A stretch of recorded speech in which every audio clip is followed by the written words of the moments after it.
the positive trajectory of bilateral relations, reaffirmed their commitment to further expand cooperation in the areas of economy, development, agriculture, defense, higher education, and people-to-people contacts. Both sides exchanged views on a number of international and regional issues, as well as reiterated to have close coordination in their multilateral platforms. Pakistan condemns in the strongest possible terms Israel's decision to block critical humanitarian aid from entering Gaza during the holy month of Ramadan. This latest action is part of Israel's systematic campaign to deny much-needed humanitarian aid to millions of Palestinians in dire need. This constitutes yet another blatant violation of international law by the occupying power and could imperil the ceasefire agreement. We call on the international community to ensure unrestricted humanitarian access to Gaza and to hold Israel accountable for imposition of collective punishment through denial of humanitarian aid to millions of civilians. We reject the remarks made by Indian External Affairs Minister on Jammu and Kashmir during an event at Chatham House, London, held on 5th March 2025. The remarks misrepresent the ground realities and contravenes the international law. Jammu and Kashmir is an internationally recognized disputed territory. The relevant UN Security Council resolutions stipulate that the final status of the Jammu and Kashmir is to be determined through a free and impartial plebiscite under the UN auspices. India's prevarication cannot change this reality.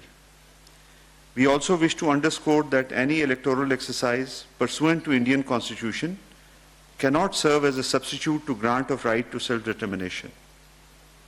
Similarly, the decades-old grievances of the Kashmiri people cannot be meaningfully addressed through economic activity down the barrel of a gun.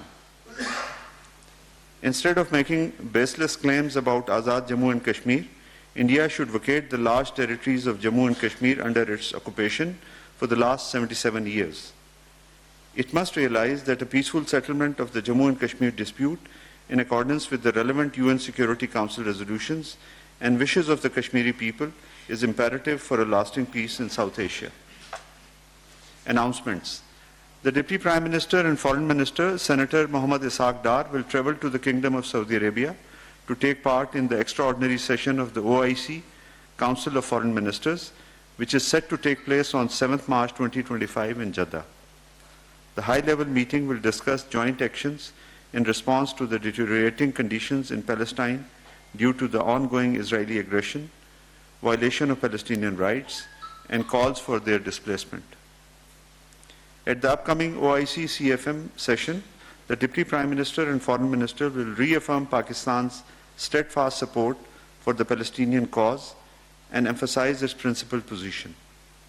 He will advocate for the full withdrawal of Israel from all occupied territories, including Jerusalem, denounce the unacceptable proposal for further displacing Palestinians, and call for restoration of the inalienable rights of the Palestinian people, such as their right to return to their homeland and the establishment of a viable, contiguous and sovereign Palestinian state based on the pre-June 1967 borders with Al-Quds al-Sharif as its capital. I thank you. दफ्तर खारजा तर्जुमान शफकत अली